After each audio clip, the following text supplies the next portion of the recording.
đánh vẩy hết rồi. Thì sang đây không phải đánh vẩy nữa. Vâng. Sang đây mà giờ ngồi cạo vẩy cái này thì có đến Tết. Đây là nước hàng đặc biệt của cơ sở các kho Bá Kiến này. Vâng. Đấy, chỗ kia lửa lên cái là chị phải chạy ra luôn kìa. Khẩn cấp đây đúng không ạ? Trường hợp khẩn cấp luôn đấy. Dịp Tết này là bắt buộc phải đeo cái mặt nạ này. Nếu không đeo là không thể chịu nổi vì sản lượng rất nhiều như thế này, hàng trăm niêu như thế này mà nó khói lắm.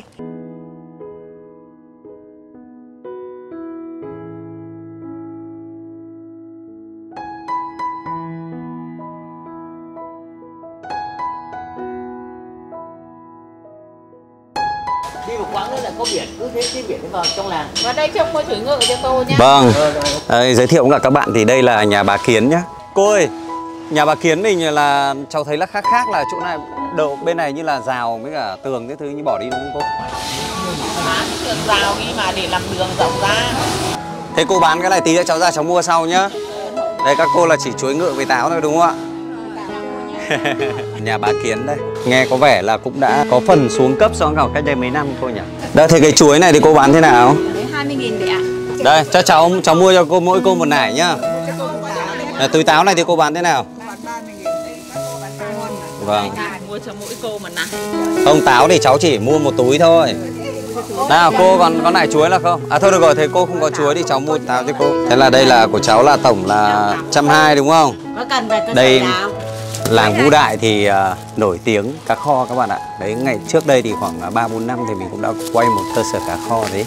Thì hôm nay mình sẽ về đây để mình sẽ tìm hiểu một chút, tìm hiểu thêm để cho các bạn là xem trong cái dịp Tết này. Thế ở đây là cô có nhiệm vụ là duy trì nhà bà Kiến này à? Vào đây cô giới thiệu ngôi nhà cho nghe luôn. À, ôi thế hay quá. Nhắc đến làng Vũ Đại, chắc thế hệ chúng ta không thể không nhắc tới câu chuyện Chí Phèo của cố nhà văn Nam Cao. Với nhân vật nổi tiếng là Bá Kiến, Chí Phèo hay Thị Nở. Đây là những nhân vật có thật trong đời thực tại ngôi làng Vũ Đại thời xa xưa. Ngôi nhà này là dấu ấn lịch sử có thật còn sót lại, minh chứng cho câu chuyện đã đi vào kiến thức và tâm hồn của mỗi người dân miền Nam. Những chi tiết thú vị, hấp dẫn về ngôi nhà sẽ có trong phần cuối của clip sau hành trình khám phá ẩm thực đầy thú vị tại chính ngôi làng này. Nhà nào mà nấu nhiều củi này ạ? Nhà mình đấy ạ. Ôi. Cái 500 nhiêu đấy. Ui rồi ôi, cháu thấy trong này nhiều thế nhỉ? Bao quay vừa ra lò xong đấy. 2 giây này là nấu xong rồi đấy hả anh? Đấy em xong hết rồi. Chỗ này là mấy trăm nồi đấy hả? 500 nồi ạ. 500 nồi cơ à? 560 nồi. Cái nào cũng thế anh ạ. Vâng. Chỗ này mình bán ở đây hay là mình có khách đặt rồi hả anh? Vừa bán ở đây, ai đến mua ở đây cũng bán. Đơn giản thế làm này chứ không cần làm sao ấy. À, Cái hàng này mà không người đặt làm ra thì bán ra. Ở làng Vũ Đại, cá kho không chỉ là món ăn mà còn là một phần của tâm hồn người dân, gắn liền với mỗi dịp Tết đến xuân về. cơ sở này thì người ta làm cũng rất là nhiều các bạn ạ. 500 cái nồi cá kho một ngày. Cá thì rất là to luôn. Tuy nhiên thì người ta đã làm xong cá rồi ấy. Thế nên là mình cũng sẽ ghé thăm sang một nhà khác nữa. Đây cũng có một cơ sở cá kho này các bạn này, Trần Bá Sản này. Trong làng này thì nhiều cơ sở cá kho nó đã trở nên nổi tiếng. Nhiều nhà là người ta về đây người ta sản xuất cá kho ấy các bạn. Còn đây là mình tìm là cái cơ sở cá kho mà người ta đã làm lâu năm ở đây rồi. Mỗi khi Tết Nguyên đán sắp tới, cả làng lại náo nức với những bếp lửa hồng rực, mùi cá kho thơm lừng lan tỏa khắp nơi, khiến ai cũng muốn về nhà, về những bữa cơm quây quần bên gia đình. Đây cũng là một cơ sở cũng đang kho cá này. Các bạn nhìn xem này, chỗ này là mấy trăm nồi luôn ấy. Còn bên này cũng đang kho cá đây, không biết là một nhà hay là hai nhà đây. Đó. Đây để mình đi vào đây nhá. Kho cá vất vả quá em. Hôm nay nhà mình làm bao nhiêu nồi đấy? Hơn 100 nồi anh. Hơn 100 nồi à? Dạ. Nhà mình là một ngày là làm nhiều mẻ không em? Hay là chỉ một mẻ này thôi? Nhà mình là 3 ca. 3 ca á? Thế đây là ca thứ mấy rồi? Đây ca thứ 2. Ca thứ 2 à? Dạ.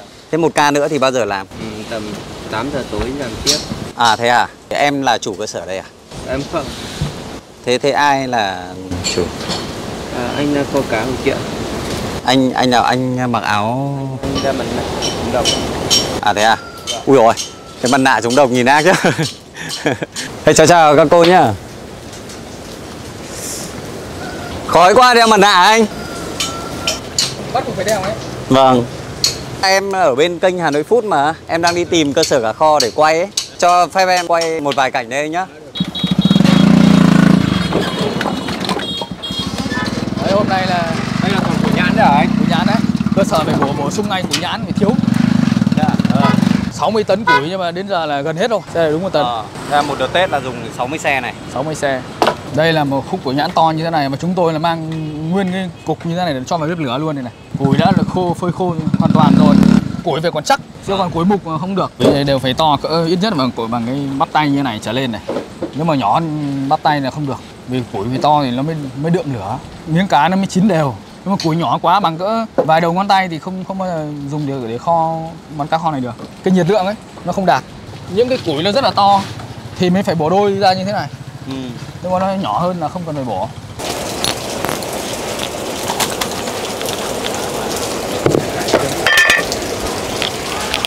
Cá này là mình đã đánh vẩy hết rồi đấy hả anh? Đánh vẩy hết rồi. Vâng. À, anh là bán cá xong anh đánh vẩy luôn cho gia đình đúng không ạ? Thì sang đây không phải đánh vẩy nữa. Vâng. Sang đây mà giờ ngồi cạo vẩy cái này thì có đi Tết. Máy 2 máy nó đánh. Chỗ này là bao nhiêu cân đấy hả anh? Chỗ này 104 cân 4 lạng. 104 cân 4 lạng. Thì cứ con to cắt Chính to, xác, con lạng. bé thì cắt bình thường thế thôi. Con đấy, con nó không nhảy. Nó ngoặt. Mình chọn con cá thon dài ngon này, nó ít là mỡ, bụng nó thon. Bụng thon đầu nhỏ là ngon. Và 6-7 cân là nó vừa tầm anh ạ. Vâng. Vừa theo cái niêu cá mình bỏ vào niêu. Đấy, mình ướm chia khúc trước đấy nhỉ? Cho nó đều chứ nhỉ? Vâng.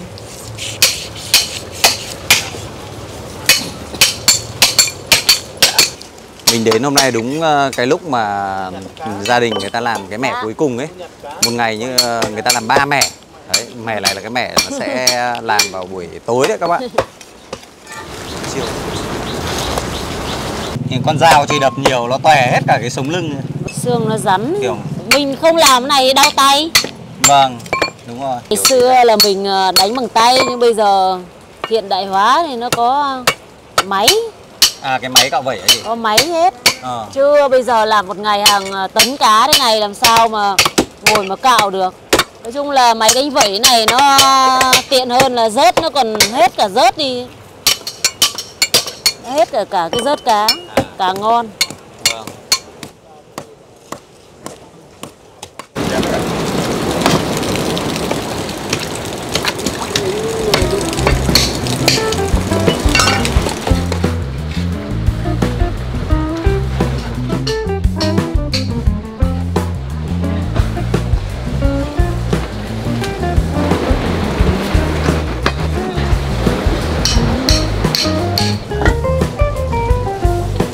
Rất là chắc chắn và dày dặn, giữ nhiệt rất tốt và giữ hương vị tốt. Đây là dòng cá tiên vua. Niêu cho cái nồi cá tiên vua rất là dày và được trắng men ở bên trong nên là nó giữ được cái hương vị của món cá kho được tốt nhất. Nó không gia vị không thể làm ngấm ra ngoài thành được. Anh ơi, em thấy cái nồi này với cả cái nồi kia, hai cái nồi chất nồi nó khác nhau đúng không? Chính xác, khác nhau một chút về chất lượng. Niêu này chất lượng là hoàn hảo. Cái này là làm từ Bát Tràng, nàng gốm Bát Tràng. Và riêng cái niêu của tôi trị giá nó là 200.000 niêu này. Đây là cái niêu đất ở Đô Lương, Nghệ An. Chất đất đây là rất tốt để kho, nó chịu được cái thời gian kho rất là khắc nghiệt. 12 tiếng đồng hồ không bị vỡ, không bị nứt. Vâng. Đấy.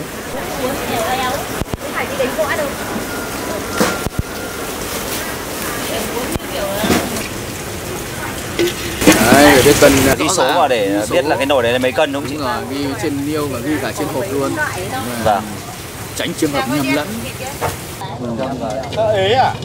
À, mình lót giềng dưới là để cho nó đỡ cháy cá nữa đúng không ạ? Vâng. Cho cá khỏi cháy. Mà nó sẽ thơm.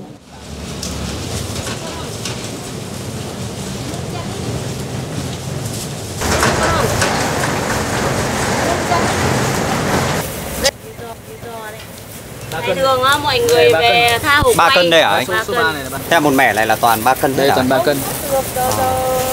Chủng loại nào là làm luôn, chủng loại luôn cho nó dễ. Đúng rồi ạ. Nó mắng chết đi tưởng. Không phải ngại. Một cái niêu này thì mình có nhặt ra phần nào mình quy định không anh? Có ạ, có nghĩa là một con cá thì cũng có phải phần đầu, phần đuôi, phần giữa rồi cũng phải cho đều. Vâng. Cũng có phải miếng giữa, miếng đầu đây, miếng đầu cổ đây, hoặc là miếng đuôi như này, một niêu cá bình thường. Vâng. Chính ra có người lại thích ăn phần đuôi đấy anh nhỉ? Đúng rồi, đúng không? Phần đuôi nó lại béo, nó lại. Đúng rồi, có người thích ăn phần đuôi mà. Vâng. Đuôi rất béo ngậy luôn. Nói chung là con cá chấm đen thì phần nào cũng ngon. Có người họ đặt toàn đuôi không thôi á. Chứ không cứ đâu. Thế ăn đuôi không, thế thì phần thân đầu để cho ai nhỉ? Có người là cứ đuôi với đầu ăn thôi. Đấy là sở thích thôi, chứ không phải là bảo ai cũng vậy. Còn niêu tiên vua thì tất cả phần giữa rồi, thì những cái niêu thường thì phải có đuôi thôi. Vâng. Để Nói đưa chung sang là niêu khách thường. thích phần giữa hơn, đa số là như thế, nhưng mà thực ra cái phần đuôi ăn cực kỳ ngon luôn. Này có bị vượt qua cái mặt này nó có Không sao, tí nó xẹp xuống, đun sôi bắt đầu nó xẹp xuống. Thế ạ? Vâng. Trông đầy này thôi nhưng mà tí nó sôi nó xẹp xuống là vừa. À mà cái vung của nó cũng vòm lên mà anh nhỉ? Vung vòm lên. Anh xếp này thì anh có phải quy định là xếp đuôi xuống trước, thân xuống trước hay như nào không? Đúng rồi. Xếp miếng bé trước. À bé lại xuống bên dưới, to bên trên à? Đúng rồi. Sao lại vậy hả anh? Để miếng to lên nhìn nó đẹp hơn ở bên trên. Về mặt thẩm mỹ đúng không? Thẩm mỹ. Rồi. Đấy cũng là cái thông minh của người bán hàng nhỉ anh nhỉ? Đúng rồi. Cái đẹp này phải trưng ra. Đây là mới lót giềng thôi. Vâng. Lót giềng xuống đáy này một lớp rất là dày này. Cái này giềng mới gừng hả anh? Đúng không? Hay là toàn giềng đấy? Toàn giềng không. Đấy, để nó vừa là thơm mà vừa là chống cháy. Nếu không có lớp giềng này là cháy ngay lập tức. Vâng đúng rồi. Đun khoảng 10-15 phút là cháy. Lấy phần nót là chỉ cho này thôi. Còn cả xay, tí cả xay, cả giềng xay cũng có. Giềng rồi gừng, hành rồi ớt đấy, tí rải lên trên. Đấy, rất nhiều giềng. Vâng. Mà ăn được hết nhé, kho xong là toàn bộ phần giềng là ăn được hết. Ăn rất bùi và ngon. Nó thấm cả cái vị cá vào. Hết vị cá vào. Vâng. Thậm chí có người còn rất thích ăn giềng hơn cả ăn cá luôn. Đấy là hay ở chỗ đấy. Bây giờ cái phần nhỏ này là để phần niêu bé này. Niêu bé thì nó chỉ khoảng 3-4 miếng một nồi thôi. Vâng. Đây là mình vẫn đang cân nốt cái mẻ 3 cân đấy đúng không?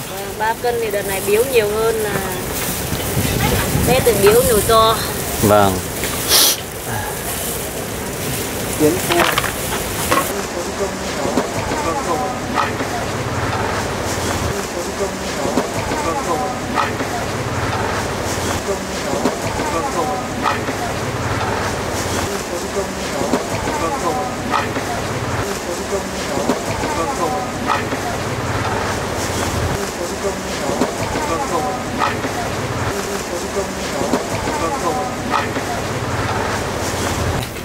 Đây là nước hàng hả anh?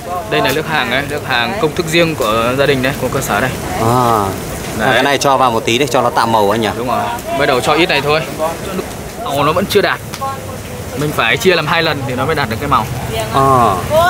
Đây là nước hàng đặc biệt của cơ sở các kho Bá Kiến này. Thế là cái nước hàng này là nhà mình cũng trưng hả anh? Tự trưng à? Mình phải tự trưng hết. Chứ không thể mua sẵn được. Sẵn thì không thể đạt được yêu cầu. Vâng. Điều khác biệt của các kho của làng Vũ Đại là không tra muối. Không tra muối. Tra 100% là bằng nước mắm. Muối là mặn chát hơn. Vị mặn của nước mắm này nó sẽ ngon hơn. Thơm hơn. Vâng. Còn nếu mà muối thì nó chỉ hoàn toàn là mặn thôi, không có mùi thơm. Nhưng mà nước mắm này sẽ có mùi thơm. Đó là thành phần là chính là làm từ cá. Đấy, nước mắm này là mình phải đặt nước mắm cốt ở Phan Thiết đấy, từ nhà thùng Phan Thiết ở Phú Quốc. Đấy. Thế đủ rồi. Chứ nước mắm mà lấy nước mắm Nam Ngư mà cho vào đây là hỏng ấy. Thì Nam Ngư là nó đã pha chế rồi mà. Nó pha chế, nó không phải 100% là nước mắm cốt. Thì phải có thịt, món cá là phải có thịt. Nếu không có thịt thì không đạt. Đây cá luôn này. Này. 4 góc, 4 miếng.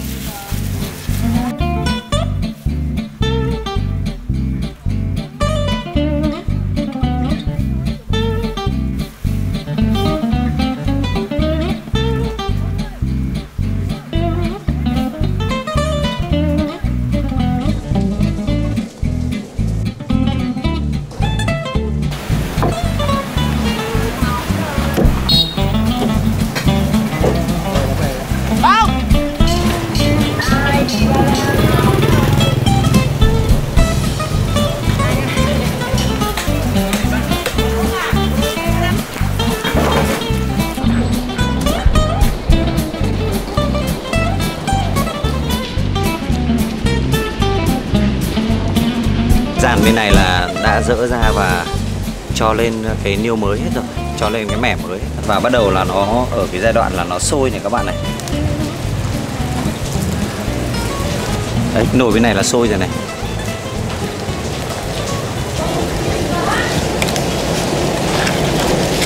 Chỗ nào mình chưa sôi thì mình sẽ đẩy lửa nó lên đúng không ạ? Đúng rồi, sôi một cái là dội lửa đi cho nó om ỉ thôi.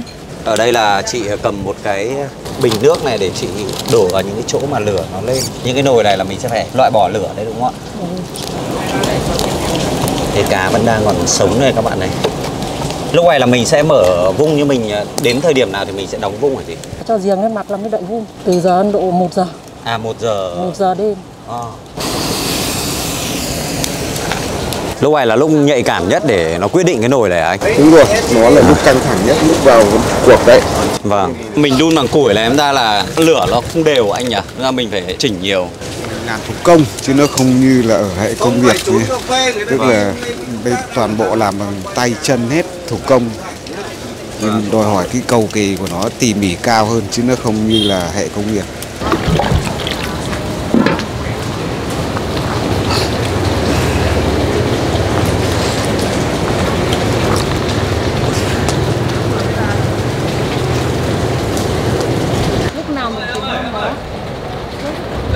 Vâng. Đấy, chỗ kia lửa lên cái là chị phải chạy ra luôn kìa. Lửa lên mạnh là phải chạy ra để xử lý ngay. Khẩn cấp đây đúng không ạ? Trường hợp khẩn cấp luôn đấy.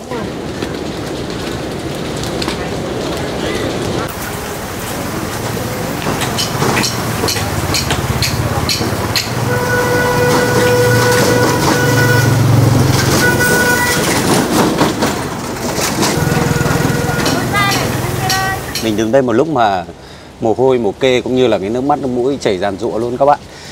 Lúc này là cái lúc mà các cái niêu cá này đã cho lên khoảng nửa tiếng.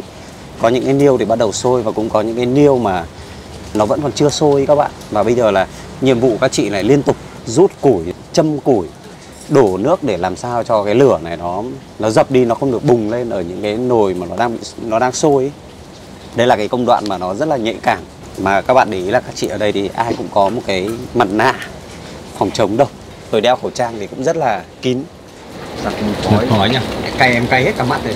Này về không biết là có bị đỏ mắt không nhỉ? Chắc chắn là đỏ. Mai là đỏ như đau mắt luôn. Đau mắt luôn đấy. Thế à? Đây chắc hai vợ chồng.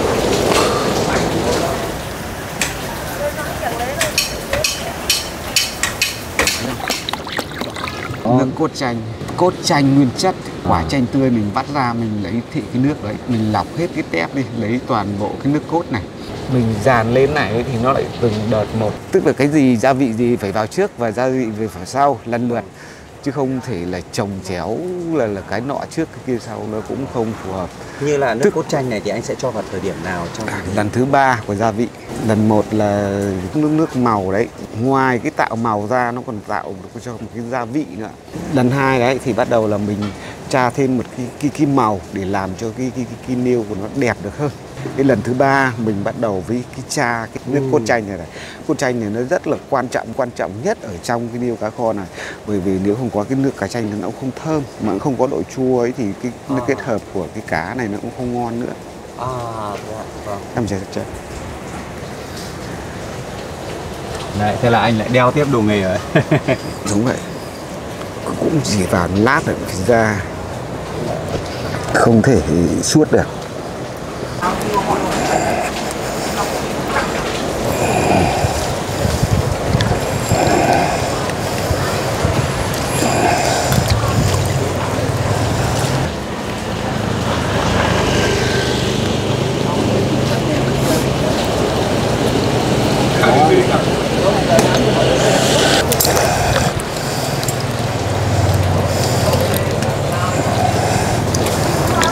Cái niêu nhỏ này ấy, thì cái lượng của nó chỉ cần là 1/3 mui thôi nha. Nhưng cái niêu to kia phải tới 1 mui.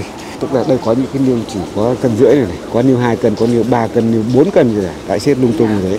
Cho nên là mình phải tập trung hết những cái để nó có được cái độ chuẩn xác cao ở trong cái gia vị này.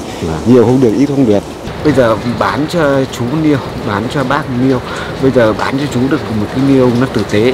Tôi chỉ cần nhỡ ra một chút thôi nhé, thì có thể cái niêu này của bác không ra cái gì cả.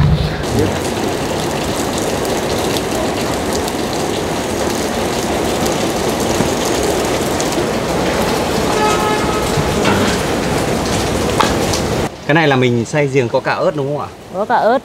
Cái giềng xay này thì cho chanh rồi xong mới cho giềng này. Khi mà cá nó bắt đầu chín thì nó sẽ nở ra, cái nước nó rút xuống thì mình mới cho vào.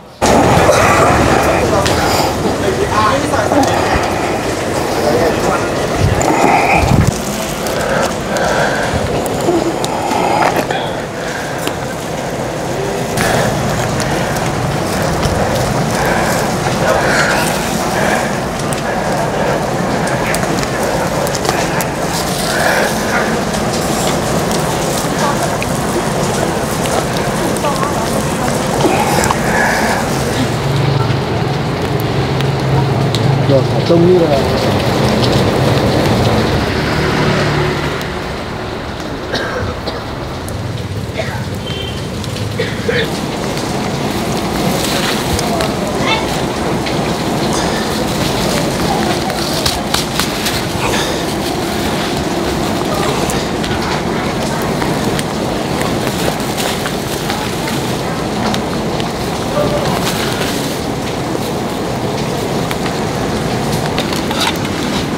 Đấy, bây giờ cho gừng giềng xong là bắt đầu mình mới đậy được vung đấy chị nhỉ? Vâng.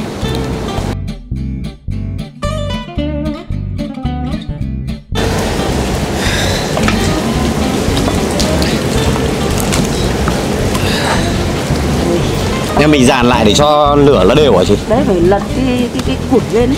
Vâng. Để củi nó đang lặn ấy, đang tắt ấy. Để lật lên để cho nó có than đều ấy. Vâng. Cho nồi nó sôi. Quay củi này nó. Chị mở ra thế để kiểm tra cái gì ấy chị? Kiểm tra xem là nó có nước hay hết. Cứ hết nước là mình lại bổ sung thêm à? Hết nước thì bổ sung thêm nước. Này, rồi nào nó khô hoặc nó không lên lửa là ta phải vần cho nó lên lửa này. Lên than thôi, không được lên lửa. Bắt buộc là phải có lửa là phải dập tắt luôn. Đấy nên là phải vần như này cho nó cái than nó hồng lên thôi. Đây này để lấy cái than hồng này này. Đây này cho nó sôi đều này. Sôi to quá nó rào mất mắm muối thì xong con cá nó nhạt. Để cho nó có than thôi thì nó mới sôi thôi chứ không được lên lửa. Nhưng mà cũng vất vả lắm, mà nắng bực này. Củi này toàn bộ là củi nhãn hết đúng không chị? 100% củi nhãn. Không được dùng một cái củi gì cả. Dùng cái củi gì nó cháy nhanh, cháy cá chết. Nước lúc nào cũng phải sấp thế này này. Nếu mà nó không sấp được miếng cá là miếng ở trên nó sẽ không nhừ này. Bây giờ thì gia vị đã cho đầy đủ hết rồi ấy. Thì mình chỉ còn kiểm tra cái nước thôi và lửa. Đấy, khi mà nước mà nó vơi đi không còn sấp miệng cá nữa là mình bắt buộc phải châm nước sôi vào. Và cái lửa phải đảm bảo. Vâng. Đây là phải cháy đúng bằng than hồng cái này này. Nếu mà ngọn lửa bốc lên không được hoặc là than nó không còn hồng nữa mà nó tắt rồi là không được. Thì gia nhiệt này phải đảm bảo được, nước phải rút ra cho nó đỡ bớt nhiệt đi, chứ không là nó nhiều nhiệt quá có thể nó sẽ bị cháy cá. Ngọn lửa này là mình phải dập đi, mình phải rút ra cho nó tắt này.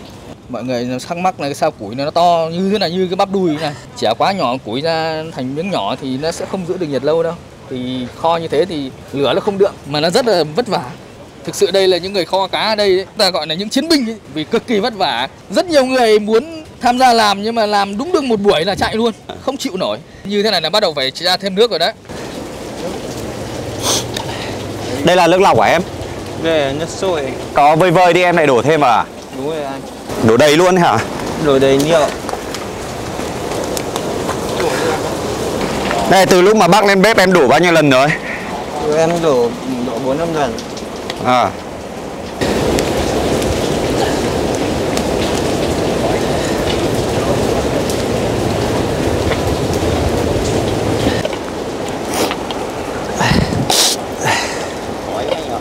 Khói quá anh nhỉ? Đây mỡ cá nó lên nhiều phết này. Đây mỡ cá nhá. Cái này kho được tầm từ 6 giờ sáng. Cái này như mình mới cho thêm gừng với giềng đúng không? Đấy, rồi mới sau này. Ấy, khói nó bốc lên đấy. Khói mới lửa. Giềng miếng ở dưới, còn trên là phải giềng xay lượt thứ hai. Cứ phải kiểm tra như này để nơi điêu nào vơi vơi nước cái mày tra ngay vào. Đấy. Đấy, như thế này là ok này. Đấy, để đầy nước cái này là được này. Nếu mà nó vơi nên là cá sẽ không như đều và không ngấm đều được các gia vị. Và nếu mà quên đi mà cạn quá là cháy luôn đấy. Đây là liêu Tiến Vua là có trắng men này. Mọi người nhìn đâu những cái niêu Tiến Vua là những cái niêu như thế nào ấy? Đây. Niêu màu nó sậm mà màu nó trơn thế này này. Ai sử dụng cái loại niêu khác đúng không? Niêu khác. Nhưng mà cá thì nó có khác không anh? Cá thì vẫn là cá chấm đen nhưng mà sẽ dùng con cá to hơn. Đó. Vâng. Điêu cá từ 6 kg trở lên. Còn cá bình thường thì là 5 kg trở lên. Đây liêu thường đây này. Đây là liêu truyền thống. Mọi người thấy chưa? Liêu thì cái chất liêu nó mỏng mà nó không được trắng men. Cho nên liêu này chỉ dùng một lần thôi. Dùng lại là nó vỡ, hai là nó cháy. Còn nước phải lên nước sôi. Để đảm bảo khi mà châm nước vào mà nước vẫn tiếp tục sôi. Vâng. Chứ nếu mà đổ nước nguội vào mà nồi cá này không sôi nữa là hỏng. Cho nước này bắt buộc phải cho nước đang đun sôi. Còn nếu trong trường hợp mà nước sôi để nguội rồi thì nó sẽ ảnh hưởng vấn đề về nhiệt lượng. Nhiệt lượng mà vấn đề nhừ của cá thì cá sẽ không nhừ được. Còn ngược lại nếu mà tra nước lã ấy, mà chưa đun lên ấy, thì rất nguy hiểm bởi vì nó sẽ làm những cá bị tanh. Cũng như vậy trong hướng dẫn sử dụng của mọi người ấy, là khi mà bảo quản nó không có điều kiện ăn được ngay ấy, thì phải là cho nước sôi vào đun. Có những người không biết là cho nước lã mà đun là hỏng nhiều cá là ngũ đại luôn. Là nó bị tanh, tự nhiên cá đang không tanh thành tanh, mất vị ngon của cá đi.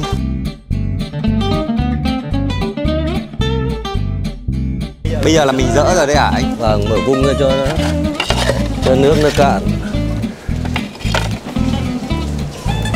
Thế nào nó cạn ổn thì mình cho xuống. Cá kho này mà ăn với bánh chưng ngon lắm. Phải nguội thì mới đóng được, phải đóng nóng nó bốc ngay. Món này là cái món ăn nguội.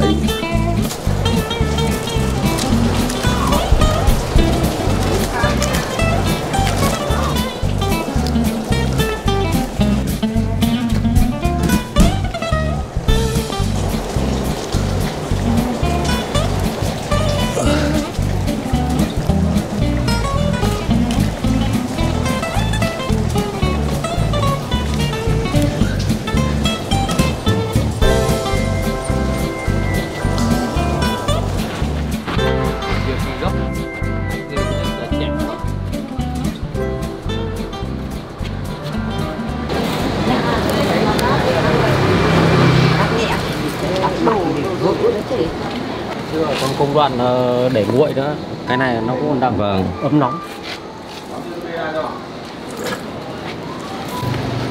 Nghề làm cá kho có từ bao đời nay là niềm tự hào của người dân làng Vũ Đại, với bí quyết được truyền từ thế hệ này sang thế hệ khác. Cá chấm đen, loại cá ngon nhất, được chọn làm nguyên liệu chính, ướp với những gia vị tự nhiên như giềng, ớt, hành, tỏi. Tất cả đều có thể tìm thấy trong vườn nhà. Quy trình nấu cá kho đòi hỏi sự kiên nhẫn và tỉ mỉ. Nhưng mỗi khi nồi cá kho được mở ra, mùi thơm quyến rũ, vị đậm đà của thịt cá quyện với gia vị lại làm cho mọi công sức trở nên xứng đáng. Cái vị của cá kho làng Vũ Đại không chỉ là hương vị của thực phẩm mà còn là hương vị của quê hương, của những tình cảm gia đình làm ấm lòng người xa xứ mỗi dịp Tết đến xuân về.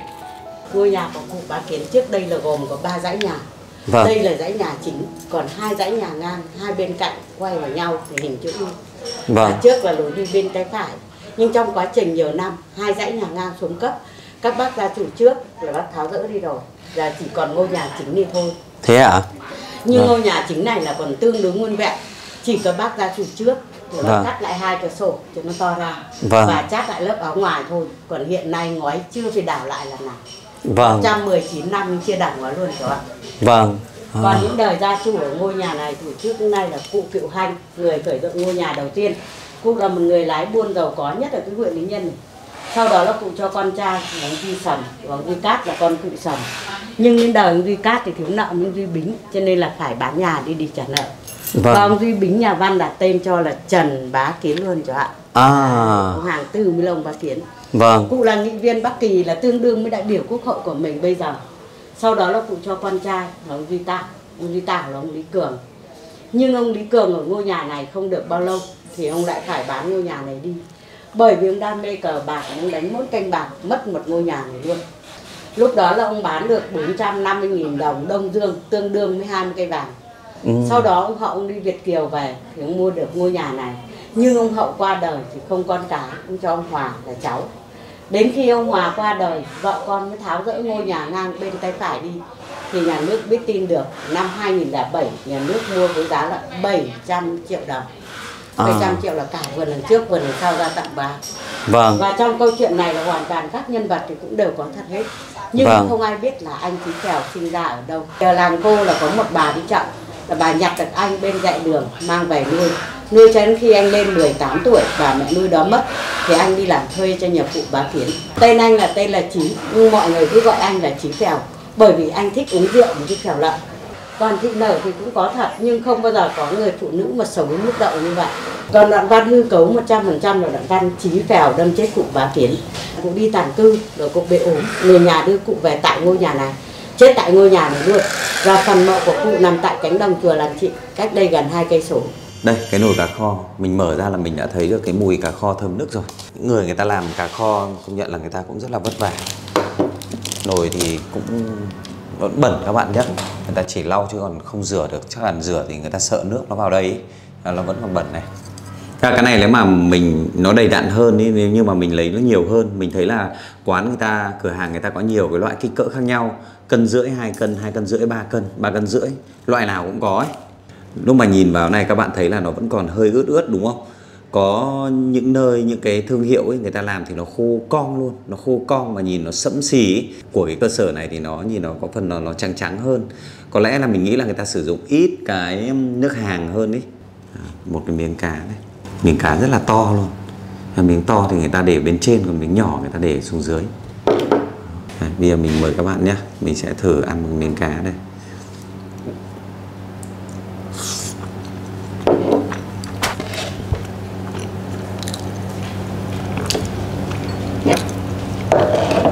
Ăn nó béo mà nó không bị khô các bạn ạ.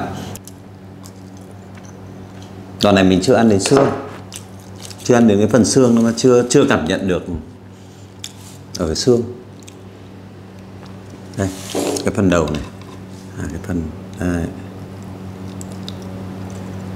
đây các bạn này, mời các bạn nhá.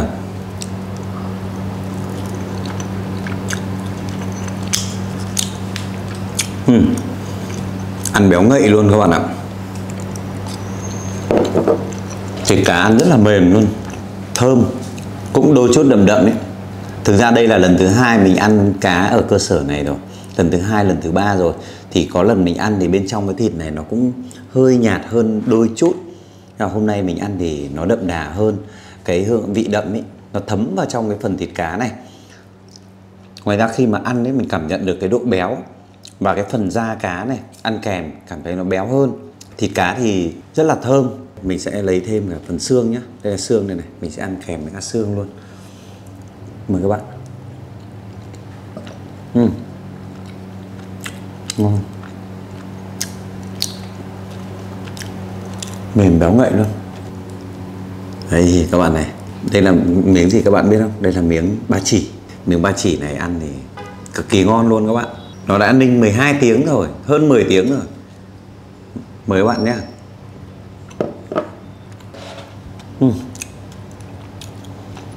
Phần thịt nạc thì nó đã mềm, nó không còn xơ của phần thịt nạc nữa, mà nó quyện các bạn ạ. Cái thịt nạc trong miếng ba chỉ này nó được mỡ nó thấm vào, ăn nó có cái độ béo nữa. Nó gần như là nó tan nhưng mà nó chỉ giữ cái hình thù như thế này thôi. Nhưng mà khi mà cho vào trong miệng ấy, nó tan luôn ra rồi. Nó không còn béo ngấy nữa, không hề béo ngấy một tí nào cả. Nó cũng có cái vị đậm tương tự như là cái vị đậm của cái gia vị xung quanh này. Đấy, ăn miếng này cơm rất là ngon luôn.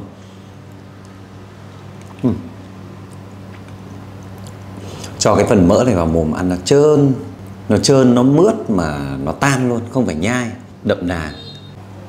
Đây, bây giờ mình sẽ ăn với cả cái bát cơm này.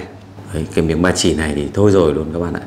Mình sắn cho các bạn xem này, nó tan luôn. Đấy, thấy không? Nó tan nhũn nhưng mà nó không phải là kiểu như là nó nát bét ra các bạn nhé. Đấy, đây cho con gà cái miếng này. Ba chỉ này thì ngon nhất rồi. Đây, còn mình ăn cái miếng này. Mời các bạn nhé.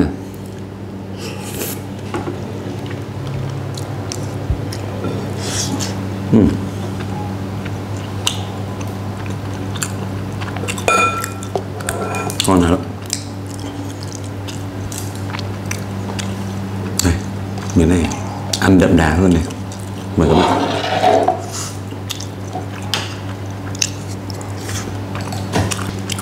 Ngon lắm. Miếng thịt này, miếng này nó nằm sâu bên trong phần thịt cá này, nhưng mà nó vẫn ướt các bạn, nó không bị khô, gần như là xương là mùn luôn rồi các bạn ạ. Nó làm cho cái thịt này cảm thấy nó thơm hơn, nó bùi hơn. Ăn cái này mình còn cảm nhận được một chút cái vị khói đấy các bạn ạ, như kiểu là mình ăn thịt sông khói ấy. Cái mùi ám khói ấy. Ăn thêm cái miếng riềng này này, ăn thêm cái cơm này. Mời các bạn. Ăn phần riềng thì nó đậm đà hơn, nó cũng không bị cay bởi cái hương vị của riềng đâu, thơm thơm của riềng, đậm đậm của gia vị. Ăn chỗ riềng này là đậm nhất rồi. Bên dưới nó có cái miếng riềng nguyên miếng ấy các bạn. Thử cả cái miếng riềng này, mười mấy tiếng đồng hồ không biết là cái miếng riềng to này ăn thì nó có ngon hay không ấy, với cả nó có bị cứng hay không, vì riềng thường là nó sẽ cứng. Ăn loại giòn giòn các bạn ạ, nó không bị hăng mà cay như là cái riềng nguyên chất đâu. Qua quá trình ninh mười mấy tiếng rồi là nó bị, cái hương vị cay của nó đã bị hòa lẫn ra cái phần nước của cá rồi, nó hòa lẫn vào cá rồi. Vì ăn cái này nó giảm bớt, nó dịu, mà nó lại đậm đà cái hương vị của cá kho ấy các bạn. Ăn khá ngon nhé, mà lại giòn giòn đấy. Mình chưa ăn cái phần dày này thì không biết này, nhưng mà ăn cái phần mỏng thì cắn nó dễ mà nó giòn giòn ngon phết.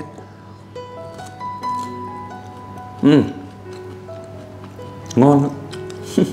Ăn rất là đậm đà luôn. Đấy, thì bây giờ mình xin phép mình dừng clip ở đây. Cảm ơn các bạn rất nhiều vì đã xem hết clip này. Hy vọng là cái thước phim này đem lại cho các bạn một cái nhìn về một cái làng nghề truyền thống làm cá kho này cực kỳ là vất vả, mà để tạo ra được một cái món cá kho rất là ngon phục vụ cho bà con. Các bạn hãy đăng ký kênh và ủng hộ. Đừng quên ấn like các bạn nhé. Xin chào và hẹn gặp lại.